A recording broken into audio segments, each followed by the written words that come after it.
جب تم اللہ سے محبت کرنے لگتے تو اس کی کہی ہر بات کا مطلب واضح ہو جاتا ہے۔ اس کی محبت پر یقین تو پہلے بھی ہوتا ہے، لیکن دل سے بھروسہ نہیں ہوتا۔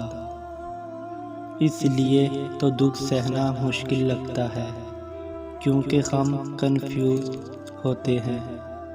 اللہ کہتا ہے کہ صبر سے کام لو، بے شک ہر مشکل کے بعد آسانی ہے۔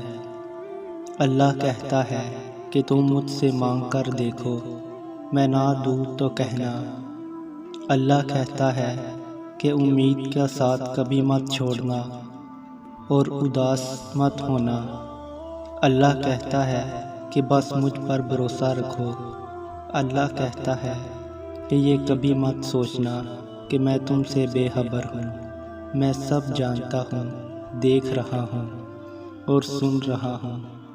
پھر جب دل اس کی محبت سے بھر جاتا ہے تب سب ٹھیک ہونے لگتا ہے اور کنفیوژن دور ہو جاتی ہے۔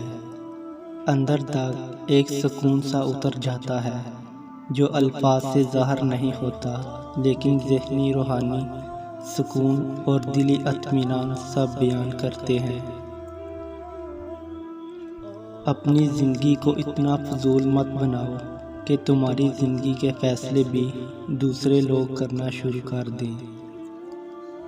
ضروری نہیں جو بندہ محبت پہ بات کرے محبت کرنے والا ہو۔ قید خانے میں قید کتاب لکھتے ہیں، ان کے موضوعات اکثر آزادی ہوا کرتے ہیں۔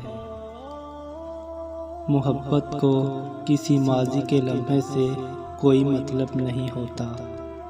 محبت ہے کا صیغہ ہے، یہ تھا اور تھی نہیں ہوتی، یہ ہوتی ہے، صدا ہونے کو ہوتی ہے۔